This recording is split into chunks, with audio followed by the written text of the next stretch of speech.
Prime time bulletin के प्रायोजक हैं Arth skin and fitness centre, भारत का पहला व एकमात्र QAI accredited centre, US FDA and European Union approved equipments, Arth building, Madhuban, Udaipur. नमस्कार, मैं हूं चंदन सिंह देवड़ा और आप देख रहे हैं news 91 Rajasthan prime time bulletin में आपका स्वागत है। प्रदेश और संभाग की ताजा खबरों के लिए अगर आपने हमारे चैनल को सब्सक्राइब नहीं किया है तो आज ही इसे सब्सक्राइब कर लें और बेल आइकन जरूर दबाएं। चलिए खबरों का सिलसिला शुरू करते हैं। सबसे पहले नजर डालें तब तक के टॉप हेडलाइंस पर। हेडलाइन के प्रायोजक हैं आरके प्रॉपर्टीज एंड कंसल्टेंट आपके लिए आरके प्रॉपर्टीज लाए हैं। आरके कनक एलिट्स ढीकली उदयपुर में रेडीमेड 3 BHK होम्स सिर्फ 55 लाख में। बेहतर लोकेशन, गेटेड सोसाइटी और फैमिली के लिए कंफर्टेबल लाइफस्टाइल के साथ अब अपनों का घर है बिल्कुल ready. Visit RK property and consultant, तीतड़ी, उदयपुर। सूरत की कपड़ा फैक्ट्रियों में उदयपुर की मानव तस्करी निरोधी यूनिट ने मारा छापा। 90 से ज्यादा बाल श्रमिकों को कराया मुक्त। टेक्सटाइल यूनिट्स में कराया जा रहा था इनसे गंभीर काम। उदयपुर पुलिस ने ब्लाइंड मर्डर का किया 24 घंटे में खुलासा। महिला समेत 2 आरोपी हुए गिरफ्तार। आदिवासी युवक ने गोगुंदा पुलिस पर लगाए बेवजह मारपीट करने और रिश्वत मांगने के गंभीर आरोप। एसपी को सौंपी शिकायत, जांच शुरू। प्रतापनगर थाना क्षेत्र में नाबालिग बच्ची की फोटो पर अश्लील पोस्ट कर इंस्टाग्राम पर वायरल करने वाले आरोपी की जमानत कोर्ट ने की खारिज। बिलवाड़ा का रहने वाला है आरोपी। उदयपुर जिले के आदिवासी इलाकों के 90 बच्चों को गुजरात के सूरत से बाल मजदूरी करते हुए मुक्त करवाया गया है। मानव तस्करी निरोधी यूनिट और राज्य बाल आयोग की टीम ने टेक्सटाइल फैक्ट्रियों में छापेमारी कर इन बच्चों को रेस्क्यू किया। इनमें साड़ियों में धागे का काम और मशीनें चलवाई जा रही थी। कार्रवाई के बाद टीम फैक्ट्री संचालकों और बच्चों के परिजनों से भी पूछताछ कर रही है। सूरत में बाल मजदूरी के खिलाफ बड़ी कार्रवाई करते हुए उदयपुर की मानव तस्करी निरोधी यूनिट और राज्य बाल आयोग की टीम ने 90 बच्चों को रेस्क्यू किया है। ये सभी बच्चे उदयपुर जिले के आदिवासी इलाकों के रहने वाले हैं। इनकी उम्र 7 साल से 14 साल के बीच बताई जा रही है। बच्चों से सूरत के टेक्सटाइल मार्केट से जुड़ी छोटी छोटी फैक्ट्रियों और यूनिट्स में मजदूरी करवाई जा रही थी। जानकारी के मुताबिक कुछ बच्चे साड़ियों में धागे का वर्क कर रहे थे, जबकि कई बच्चों से मशीनें तक चलवाई जा रही थी। इन बच्चों को मजदूरी के नाम पर महज 5 से 8 हजार रुपए प्रति माह तक दिए जा रहे थे। इनमें से कई बच्चे कुछ महीने पहले ही मजदूरी के लिए सूरत पहुंचे थे। बताया जा रहा है कि ज्यादातर बच्चे स्कूल से ड्रॉप आउट हैं। राज्य बाल आयोग के पूर्व सदस्य शैलेंद्र पंड्या ने बताया कि पिछले करीब 1 महीने से सूचना मिल रही थी कि उदयपुर जिले के करीब और आदिवासी बच्चों को सूरत ले जाकर मजदूरी करवाई जा रही है। इसके बाद 20 सदस्यीय टीम ने योजनाबद्ध तरीके से पूना थाना क्षेत्र स्थित सीताराम सोसाइटी, मुक्तिधाम सोसाइटी समेत करीब 6 स्थानों पर सिलसिलेवार रेड की। कार्रवाई के बाद टीम बच्चों के साथ फैक्ट्री संचालकों से पूछताछ करने में जुटी रही। बच्चों के परिजनों से भी वार्ता की है। शैलेंद्र पंड्या ने बताया कि वर्ष 2019 में भी इसी तरह की कार्रवाई में उदयपुर जिले के बच्चों को सूरत से मुक्त करवाया गया था। उदयपुर के सायरा थाना क्षेत्र में हुए ब्लाइंड मर्डर का पुलिस ने 24 घंटे के भीतर खुलासा कर दिया है। मामले में एक महिला सहित 2 आरोपियों को गिरफ्तार किया है। पुलिस जांच में सामने आया है कि मृतक शराब के नशे में महिला के घर पहुंचा था, जहां विवाद के बाद उसके साथ मारपीट हुई। आरोपी ने युवक को मृत समझकर खेत में छोड़ दिया। पुलिस ने दोनों आरोपियों को पकड़ लिया है, न्यायालय में पेश किया, जहां से उन्हें 1 दिन की रिमांड पर भेजा गया है। सायरा थाना क्षेत्र में ब्लाइंड मर्डर मामले का पुलिस ने खुलासा करते हुए महिला समेत 2 आरोपियों को पकड़ लिया है, जिन्हें 1 दिन की रिमांड पर लिया गया है। थानाधिकारी कानाराम के मुताबिक 11 मई की सुबह करीब 8 बजे पुलिस को सूचना मिली कि भील बस्ती रावो के सायरा इलाके में एक खेत में मोहनलाल मेघवाल का शव पड़ा हुआ है। सूचना मिलते ही पुलिस मौके पर पहुंची और शव को कब्जे में लिया।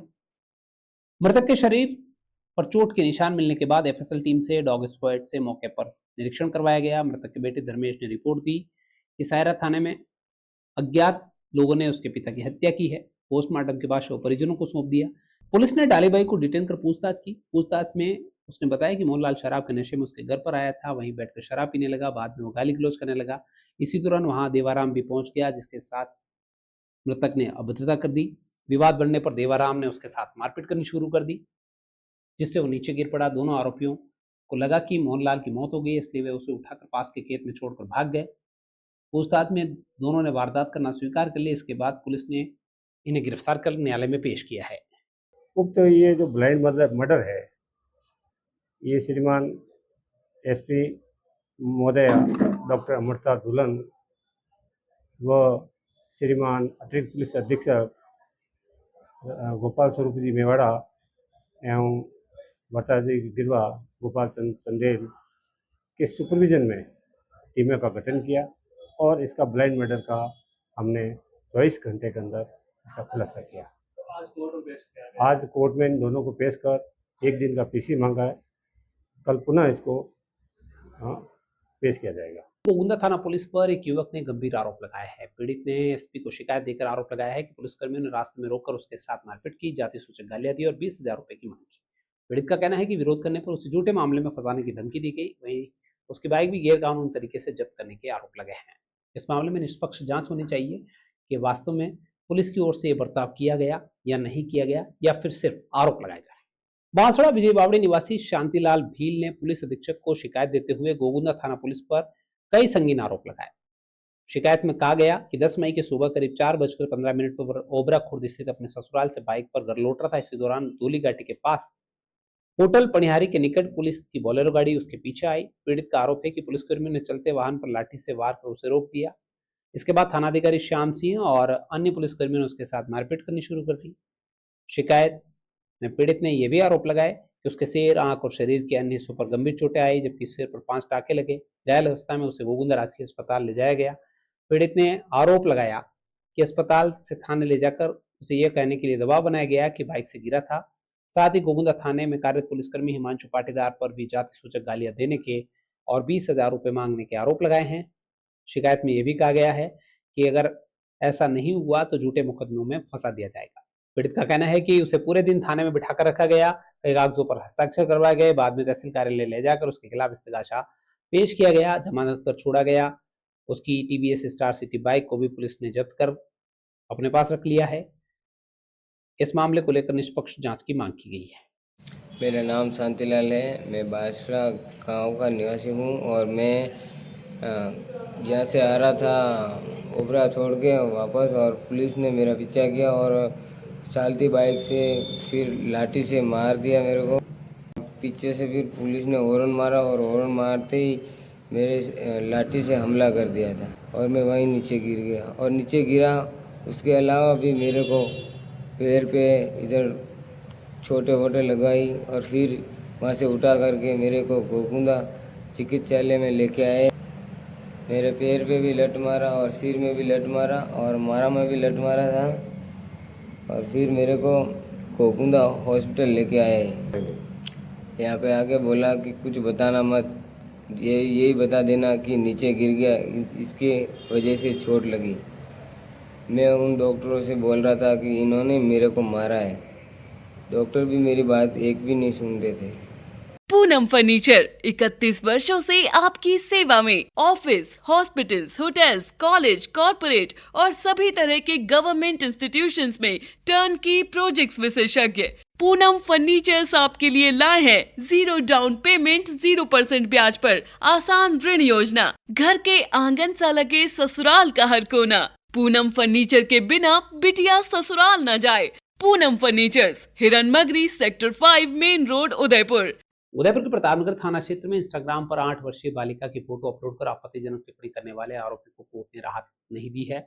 आरोपी ने बच्ची की फोटो पर अश्लील कैप्शन लिखकर उसे बदनाम करने की कोशिश की थी। मामले में पॉक्सो एक्ट और आईटी एक्ट के तहत कार्रवाई करते हुए पुलिस ने आरोपी को गिरफ्तार किया है। अब पॉक्सो कोर्ट ने अपराध की गंभीरता को देखते हुए आरोपी की जमानत अर्जी नामंजूर कर दी है।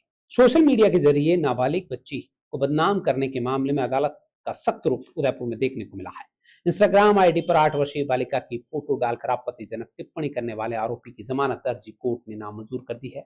पुलिस के मुताबिक प्रार्थिया ने 27 अप्रैल को रिपोर्ट दर्ज करवाई थी कि आरोपी राजेश मेघवाल उसके बेटे के मोबाइल नंबर पर लगातार अश्लील फोटो और आपत्तिजनक मैसेज भेजकर परेशान कर रहा है।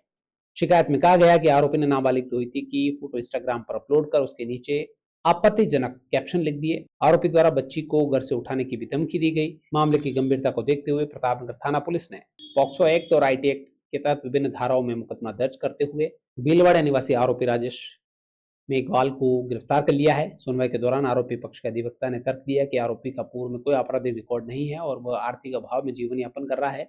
वहीं विशिष्ट लोक अभियोजक महेंद्र ओझा ने जमानत का विरोध करते हुए कहा कि आरोपी ने नाबालिग बच्ची को अपनी पुत्री बताकर आपत्तिजनक कैप्शन और अश्लील सामग्री सोशल मीडिया पर साझा की, जो अत्यंत गंभीर अपराध है। दोनों पक्षों की बात सुनने के बाद पॉक्सो 2 कोर्ट ने पीठासीन अधिकारी संजय कुमार भटनागर ने अपराध की गंभीरता को देखते हुए आरोपी की जमानत अर्जी खारिज कर दी है। उदयपुर में जल संसाधन विभाग की लापरवाही पर अब कोर्ट का डंडा पड़ गया है। विभाग को ये लापरवाही भारी पड़ती दिख रही है। करोड़ों रुपए के बकाया भुगतान मामले में कोर्ट के आदेश पर विभागीय कार्यालय की नीलामी प्रक्रिया शुरू हो गई है। जयपुर सिविल कोर्ट की टीम बुधवार को उदयपुर पहुंची, कार्रवाई शुरू की। मामला साल 2023 में पारित कोर्ट डिक्री से जुड़ा है। आरोप है कि बार बार नोटिस के बावजूद विभाग ने भुगतान नहीं किया। इसके बाद कोर्ट ने सख्त कदम उठाया है। उदयपुर में अधिशासी अभियंता जल संसाधन खंड का कार्यालय बुधवार को सरकारी कामकाज नहीं बल्कि अपनी ही नीलामी को लेकर चर्चाओं में बना रहा। करोड़ों रुपए के बकाया भुगतान मामले में कोर्ट के आदेश के बाद विभागीय कार्यालय की नीलामी प्रक्रिया शुरू कर दी गई। जयपुर सिविल कोर्ट की टीम उदयपुर पहुंची और सुबह से ही कानूनी कार्रवाई में जुट गई। दरअसल मामला 2023 का है, जब वाणिज्यिक न्यायालय उदयपुर ने एक निजी फर्म के पक्ष में फैसला सुनाते हुए जल संसाधन विभाग को 2 करोड़ 21 लाख रुपए के साथ ब्याज समेत भुगतान करने के निर्देश दिए। ये मामला HCL श्रीनिवासन कंपनी लिमिटेड और राजस्थान सरकार के बीच बकाया राशि को लेकर चल रहा था। बताया जा रहा है कि कोर्ट के आदेशों और लगातार नोटिस के बावजूद विभाग की ओर से भुगतान नहीं किया गया। इसके बाद कोर्ट ने पहले कार्यालय को कुर्क करने और फिर नीलामी के आदेश जारी कर दिए। आदेश की पालना में कोर्ट की टीम बुधवार को मौके पर पहुंची। नीलामी प्रक्रिया के दौरान कई बोलीदाताओं ने भाग लिया। कोर्ट की शर्तों के मुताबिक सबसे ऊंची बोली लगाने वाले को संपत्ति का स्वामित्व सौंपने की तैयारी की गई। कार्रवाई के दौरान विभागीय अधिकारियों में हड़कंप मचा रहा। मामले में अधिवक्ता अभिषेक हैवर ने बताया कि लंबे समय से भुगतान अटका होने के कारण डिक्री के निष्पादन के तहत ये कार्रवाई की गई है। उन्होंने कहा कि पूरी प्रक्रिया न्यायालय के नियमों के अनुसार हो रही है ताकि फर्म की बकाया राशि ब्याज सहित वसूल की जा सके। सरकारी कार्यालय की इस तरह नीलामी की कार्रवाई पूरे शहर में चर्चा का विषय बन गई है और विभागीय कार्यप्रणाली पर भी गंभीर सवाल खड़े हो रहे हैं और सरकार को भी इस मामले में सोचना चाहिए। वाणिज्य न्यायालय उदयपुर द्वारा हमारे पक्ष में जनवरी 2023 में डिक्री की गया था, जिसमें कि अधिशासी अभियंता जल संसाधन खंड उदयपुर और सरकार के खिलाफ हुआ था, जिसमें कि 2 करोड़ 21 लाख रुपए की पेमेंट के लिए इनको बोला गया था, जो कि आज तक इनके द्वारा पे नहीं किया गया हमें।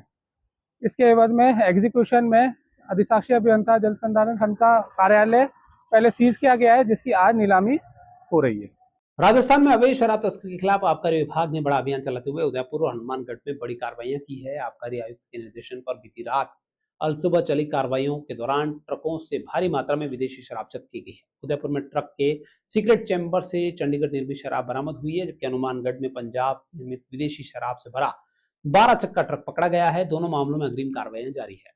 शराब तस्करों के खिलाफ आबकारी विभाग की लगातार कार्रवाइयां जारी है। आयुक्त नमित मेहता के निर्देशन पर ये विशेष निरोधात्मक अभियान चलाया जा रहा है, जिसमें उदयपुर और हनुमानगढ़ जिलों के अंदर बड़ी कार्रवाइयों को अंजाम देते हुए अवैध शराब जब्त हुई है। खैरवाड़ा की टीम ने खांडी ओबरी टोल नाका पर संदिग्ध ट्रक को रोका कर तलाशी ली। जांच के दौरान ट्रक में बनाए गए सीक्रेट चैम्बर से फॉर सेल इन चंडीगढ़ अंग्रेजी शराब के 45 कार्टन और 2160 पौवे बरामद हुए। शराब की खेप को जब्त करते हुए विभाग ने ट्रक को कब्जे में ले लिया है। मामले में शराब तस्करी नेटवर्क और परिवहन से जुड़े लोगों से जांच की जा रही है। दूसरी ओर हनुमानगढ़ जिले के APF थाना क्षेत्र संगरिया में कार्रवाई हुई है। भारतमाला एक्सप्रेस पे स्थित नगराना टोल प्लाजा पर 12 चक्का बड़े ट्रक की तलाशी के दौरान पंजाब निर्मित अवैध शराब पकड़ी है। तलाशी लेने पर व्हील कैप के आड़ में कंटेनर में बने गुप्त केबिन में विभिन्न ब्रांड्स की 330 कार्टून अंग्रेजी शराब फॉर सेलिंग ओनली चंडीगढ़ जब्त की गई। मौके से ड्राइवर मस्सी पुत्र श्री श्रवण कोटियाराम जाति रेबारी निवासी पोरबंदर गुजरात को गिरफ्तार किया गया। उक्त ड्राइवर को पूर्व में 29/3/2026 को पुलिस थाना प्रसाद द्वारा 820 कार्टून अवैध शराब के साथ गिरफ्तार किया गया था। शराब की अनुमानित कीमत 30 लाख रुपए। उक्त प्रकरण में राहुल शर्मा, आबकारी निरीक्षक डूंगरपुर व कैलाश चंद्र प्रहराधिकारी खैरवाड़ा की विशेष। प्रधानमंत्री नरेंद्र मोदी द्वारा देश की जनता से आगामी 1 साल तक सोना नहीं खरीदने की जो अपील की गई है, उससे देश भर के सराफा व्यवसायियों में चिंता का माहौल हो गया है। विदेशी मुद्रा भंडार और बढ़ते आयात बिल का हवाला देकर की गई इस अपील पर अब कई तरीके की प्रतिक्रियाएं आने शुरू हो गई है। उदयपुर के प्रमुख ज्वेलर्स और सराफा संघ के पदाधिकारियों ने इस फैसले को व्यापार और लाखों कारीगरों के भविष्य का कुठाराघात बता रहे हैं। व्यापारियों का कहना है कि जहां एक ओर यह कदम अर्थव्यवस्था के कुछ पहलुओं के लिए सही हो सकता है, तो दूसरी ओर करोड़ों लोगों के सामने आजीविका का संकट भी खड़ा कर सकता है। हालात खाड़ी देशों में युद्ध के चलते पैदा हुए हैं और उसी को चलते ये अपील बार बार की जा रही है और आने वाले समय में हो सकता है कि ईंधन और विदेशी मुद्रा भंडार को बचाने के लिए और भी कड़े फैसले देखने को मिल सकते हैं। प्रधानमंत्री द्वारा खाड़ी देशों में उपजे तनाव और युद्ध के हालातों के बीच देश की अर्थव्यवस्था और विदेशी कारोबार को लेकर जो अपील आम जनता से की, उसमें ये एक है कि सोना 1 साल तक नहीं खरीदे। इसके साथ साथ विदेश भ्रमण पर भी 1 साल तक रोकने के लिए आह्वान किया गया है। ईंधन का उपयोग कम से कम करने की सलाह दी गई है। साथ ही इलेक्ट्रॉनिक उपकरणों का उपयोग ज्यादा करने की अपील की गई है। प्रधानमंत्री की ओर से एक सप्ताह में 2 बार इस तरीके की अपील करने के बाद सराफा कारोबारियों में हड़कंप मचा हुआ है। उदयपुर में सोजित्या ज्वेलर्स के महेंद्र सोजित्या ने कहा कि इस अपील को दोनों पहलुओं का देखना होगा। उन्होंने ये माना कि भारत अपना बड़ा विदेशी मुद्रा भंडार सोने के आयात में खर्च करता है, जिसमें बैलेंस ऑफ ट्रेड प्रभावित होता है, लेकिन इसके दूसरे पक्ष में 5 से 6 करोड़ लोगों का रोजगार भी जुड़ा हुआ है, जिस पर इसका सीधा असर आ सकता है। इस व्यवसाय पर निर्भर कई लोगों की रोजी रोटी पर संकट आ सकता है। उन्होंने सुझाव दिया कि नया सोना खरीदने के बजाय ग्राहक अपने घरों में रखे पुराने सोने को नई ज्वेलरी में बदलवा सकते हैं। इससे सरकार को सोना आयात नहीं करना पड़ेगा और व्यापारिक गतिविधियों पर भी विपरीत प्रभाव नहीं पड़ेगा। प्रधानमंत्री जी ने कहा है 1 साल तक सोना नहीं खरीदे। देखिए, बहुत सीधी बात है। अगर ऐसा होता है तो सराफा व्यवसाय पर एडवर्स इफेक्ट पड़ना स्वाभाविक है। देखिए, इस कथन के पक्ष और विपक्ष दोनों में पॉइंट्स हैं। अगर हम पक्ष में बात करें तो बहुत सीधी सी बात यह है कि भारत का जो रक्षा बजट है, उस रक्षा बजट का लगभग आधा हम सोने के इंपोर्ट में खर्च कर रहे हैं। लास्ट ईयर $72 बिलियन का हमने सोना इंपोर्ट किया। फॉरेक्स रिजर्व पर, फॉरेन करेंसी का जो हमारा रिजर्व है, उस पर एडवर्स इफेक्ट आ रहा है। और इतनी बड़ी ऑयल के बाद इतना बड़ा अमाउंट में हम गोल्ड एक्सपोर्ट कर रहे हैं, उसके लिए पेमेंट करना पड़ रहा है। बैलेंस ऑफ ट्रेड जो है वो इसके अगेंस्ट हो रहा है। तो फॉरेन करेंसी को बचाने के लिए इंडिया गवर्नमेंट ने कहा है कि पर्टिकुलर सोना नहीं खरीदें। सोना इंडिया में तो पैदा नहीं होता है। 99% गोल्ड जो है वो हम बाहर से ही इंपोर्ट करते हैं। तो डेफिनेटली हमें बहुत ज़्यादा फॉरेन करेंसी का पेमेंट करना पड़ता है। इसलिए अभी $1 की जो रेट है वो लगभग 95 रुपीज़ के आसपास हो गई है। तो निश्चित रूप से भारत सरकार का जो कथन है वो ये कि 1 साल तक सोना नहीं खरीदो, ठीक है एक लेवल तक। यदि मैं विपक्ष में बात करूं तो क्या होगा?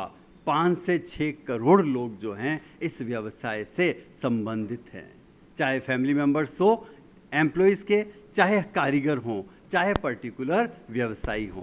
बहुत मुश्किल हो जाएगा। और इतने चलिए ऑनर तो फिर भी काम कर लेंगे, लेकिन एम्प्लॉयज़ का क्या होगा, कारीगरों का क्या होगा? तो निश्चित रूप से गवर्नमेंट को और व्यापारियों को मिलकर एक कोई रास्ता तो निकालना पड़ेगा जिससे कि बिजनेस भी चले और पर्टिकुलर गवर्नमेंट को जो है फॉरेन करेंसी देकर जो सोना खरीदना पड़ रहा है उसमें भी कुछ कमी आए। इसका एक हल ये भी हो सकता है कि हमारे जो ग्राहक हैं वो अपने घरों में, कहते हैं लगभग 30,000 टन सोना जो है भारतीय परिवारों के घरों में है। अगर इस तरह का सोना उनके पास पड़ा हुआ है तो पुराना सोना लेकर आए और उस पुराने सोने को परिवर्तित करा के नई ज्वेलरी ले। ये भी एक इसमें एक समाधान हो सकता है ताकि हमें नया सोना नहीं खरीदना पड़ेगा, इंडिया गवर्नमेंट को इंपोर्ट नहीं करना पड़ेगा। तो फॉरेन करेंसी जो है हम अपना बचाव कर लेंगे। एक और बात जो बड़ी इंपॉर्टेंट है, देखिए अगर गवर्नमेंट को बहुत ज़्यादा इसमें प्रॉब्लम आ रही है तो उसे इंडिया में बुलियन यानी कच्चा सोना, कच्चा चांदी जो बिस्किट्स की शेप में आ रहा है उस पर थोड़ा सा कंट्रोल करना चाहिए, क्योंकि ये सब जो है कच्चा सोना इन्वेस्टमेंट के पर्पज़ से जो लोग रख रहे हैं उसमें थोड़ा सा कंट्रोल किया जा सकता है ताकि व्यापार पर, एम्प्लॉयज़ पर, कारीगरों पर कोई एडवर्स इफेक्ट नहीं पड़े। दूसरी ओर सराफा व्यवसायी गणेश डागलिया ने प्रधानमंत्री की इस अपील पर सवाल खड़े किए। उन्होंने कहा कि नोटबंदी के बाद से व्यापार पहले से ही मंदा चल रहा है। ऐतिहासिक गोल्ड कंट्रोल कानून का जिक्र करते हुए कहा कि ऐसे फैसलों से बाजार में भारी अस्थिरता आ सकती है। उन्होंने ये तर्क दिया कि आम आदमी आपात स्थिति के लिए सोना खरीदता है, ऐसे में उसकी बचत के रास्ते बंद करना उचित नहीं है। डागलिया ने सलाह दी कि सरकार को स्वर्ण व्यापारियों को नसीहत देने के बजाय नेताओं की पेंशन और फिजूल खर्ची कम करनी चाहिए और देश में ही सोने की खानों का सर्वे कराकर उत्पादन बढ़ाना चाहिए। तो ये स्थितियाँ क्यों हो रही है देश में? आपको आम आदमी के बारे में सोचो और बेकारी जो बढ़ेगी उसका क्या स्थिति होगी। तो मेरा आपसे निवेदन है आप इस तरह का स्टेटमेंट नहीं दें और आप अपने लोगों के ऊपर जो खर्च होता है, बड़े बड़े लोगों पे, अधिकारियों पे, उस खर्चों की कम करो सैलरी कम करो, आप अपने आप ही देश की सुधार हो जाएगा। और वैसे ही आम आदमी बेचारा गरीब, वो न तो गाड़ी चला सकता है, न टू व्हीलर चला सकता है, उसको तो महीने का जो पैसा मिलता है उसी अंदाज से उसको खर्च करना पड़ता है, रोजगार अपना परिवार चलाना पड़ता है। और जो बड़े लोगों हैं जो अरबों खरबोंपति, उनको कोई फर्क पड़ता नहीं है और न वो खरीदते हैं। और जो खरीदा जिन्होंने लेके वो बैंकों का भाग गए, सारे देश से पैसे ले लेके भाग गए, उनका तो हम कुछ कर नहीं सकते हैं। इधर राजस्थान शराब संघ के संरक्षक इंद्र सिंह मेहता ने भी पीएम की इस अपील पर आम जनता की भावनाओं पर चोट बताया है। उन्होंने कहा कि भारतीय समाज में शादी ब्याह बेटी को जेवर देने हजारों साल पुरानी परंपरा है। मेहता ने सरकार को घेरते हुए पूछा कि विदेशी मुद्रा बचाने के लिए कॉस्मेटिक से आयात पर क्यों नहीं लगाई जाती है। उन्होंने उदयपुर में काम करने वाले हजारों बंगाली कारीगरों का उदाहरण देते हुए कहा कि दिहाड़ी मजदूर अब भुखमरी की कगार पर पहुंच जाएंगे। मेहता ने प्रधानमंत्री से अपना बयान वापस लेने का आग्रह किया है और ये भी कहा है कि व्यापार ध्वस्त हुआ तो व्यापारी वर्ग राजनीतिक समर्थन पर भी पुनर्विचार कर सकता है। मैं आपके लोकप्रिय चैनल के माध्यम से इसी बात को इंगित कर रहा हूं कि आज उदयपुर मात्र में भी लगभग 6000 बंगाली कारीगर हैं, जो लगभग वो दिहाड़ी मजदूर हैं, जो 200 रुपए से लगा के 800 रुपए प्रतिदिन कमाते हैं। और मुझे कहते हुए बड़ा अफसोस है कि वो आज कमाते हैं और आज ही खाते हैं, अधिकांश उसमें वो श्रेणी है। आपने स्टेटमेंट दे दिया, आपके स्टेटमेंट का निश्चित रूप से फर्क पड़ेगा। हम खुद भी आपकी हर बात को गौरपूर्वक सुनते हैं, उस पर अमल करने का प्रयास करते हैं। क्या आपने सोचा है कि उनकी रोजी रोटी का क्या होगा? यह आश्चर्यजनक बात है। आप इस प्रकार के बयान देकर हमारी भावनाओं पर कुठाराघात न करें। हम आपके सपोर्टर हैं। आप देश हित में जो कार्य कर रहे हैं, हम सदैव उसका समर्थन करते रहे हैं। हम आपकी हर बात का समर्थन करते रहे हैं, चाहे आपने नोटबंदी की, चाहे आपने एक्साइज में भी व्यापारियों को, स्वर्ण व्यापारियों को बहुत परेशानी हुई, आपने जीएसटी लगाया, हमने हर चीज में आपका सपोर्ट किया क्योंकि देश हित की बात थी। लेकिन ये कहाँ की बात है? राजसमंद पुलिस ने अपराधियों और संगठित गिरोह के खिलाफ चलाए जा रहे 3 दिवसीय विशेष अभियान में बड़ी कार्रवाई करते हुए 46 आरोपियों को पकड़ लिया है। अभियान के दौरान कई इनामी बदमाशों को भी दबोचा गया है, जबकि नाथद्वारा क्षेत्र में पेट्रोल पंप लूट की योजना बना रहे 8 गैंगस्टर भी पुलिस के हत्थे चढ़े हैं। पुलिस ने आरोपियों के कब्जे से हथियार बरामद किए हैं। इसके अलावा कई स्थायी वारंटियों का निस्तारण करते हुए अपराध नियंत्रण को लेकर सख्त कार्रवाइयां की गई है। उदयपुर में आरजीएचएस योजना के तहत चिकित्सा सुविधाएं बाधित होने से नाराज पेंशनर्स सड़कों पर उतर आए हैं। राजस्थान पेंशनर समाज के नेतृत्व में सैकड़ों पेंशनर्स ने रैली निकालकर राज्य सरकार के खिलाफ विरोध जताया है।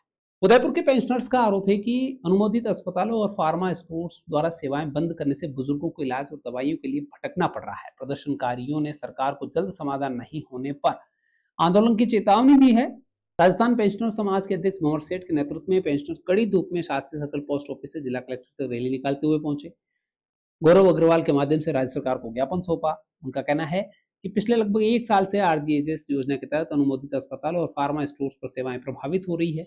कभी अस्पताल और कभी मेडिकल स्टोर भुगतान नहीं मिलने का हवाला देकर निःशुल्क इलाज और दवाइयां देना बंद कर देते हैं, जिससे बुजुर्ग पेंशनर्स को भारी समस्याएं झेलनी पड़ रही है।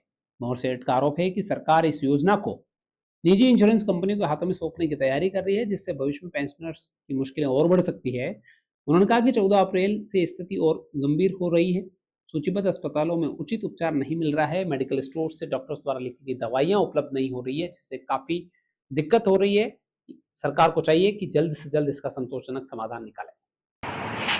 हम इस सरकार से ये निवेदन करते हैं कि जो हमारी पुरानी परंपरा है, जो हमको सुविधाएं मिलती आ रही है, वो आप तत्काल हमको प्रदान करें। आज राजनेता जो 5 साल, 3 साल, 2 साल जो राजनेता रहता है, उसको जीवन भर जो है लाभ मिलता है, उसको पेंशन मिलती है।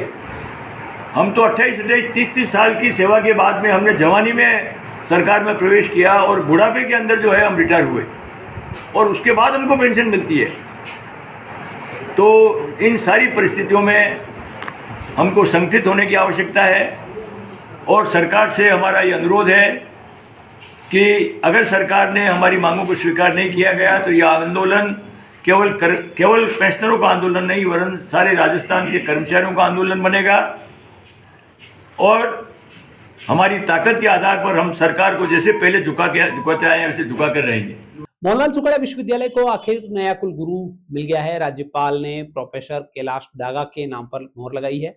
सारंग देवत और पालीवाल भी इस रेस में थे, लेकिन डागा सुखाड़िया विश्वविद्यालय के नए कुलपति होंगे। राज्यपाल हरिभाऊ बागड़े ने राज्य सरकार से चर्चा के बाद प्रोफेसर कैलाश डागा के नाम पर सुखाड़े विश्वविद्यालय के कुलगुरु की मोहर लगा दी। लोक भवन की ओर से जारी आदेश के बाद अब प्रोफेसर डागा यूनिवर्सिटी की कमान संभालेंगे। लोक भवन के सोशल मीडिया के जरिए इस नियुक्ति की जानकारी साझा की गई।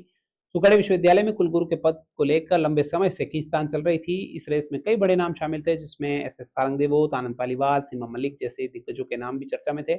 सर्च कमेटी और सरकार के बीच काफी मंथन के बाद प्रोफेसर कैलाश डागा के अनुभव और उनकी कार्यशैली को देखते हुए उन्हें इस जिम्मेदारी के लिए फिट माना है।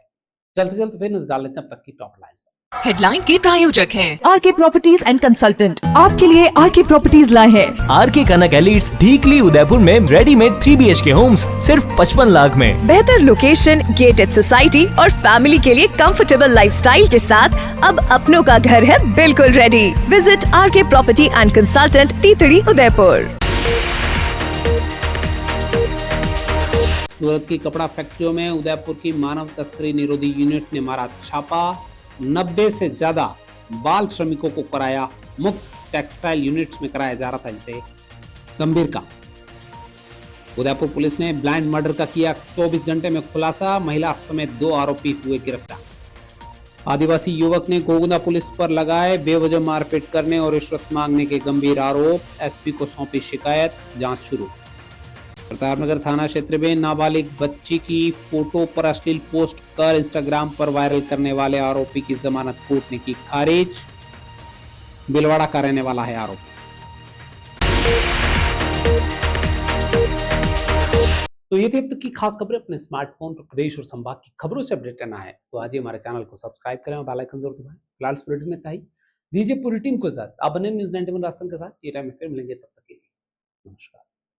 प्राइम टाइम बुलेटिन के प्रायोजक हैं Arth skin and fitness centre, भारत का पहला व एकमात्र QAI accredited centre, US FDA and European Union approved equipments, Arth building, Madhuban, Udaipur.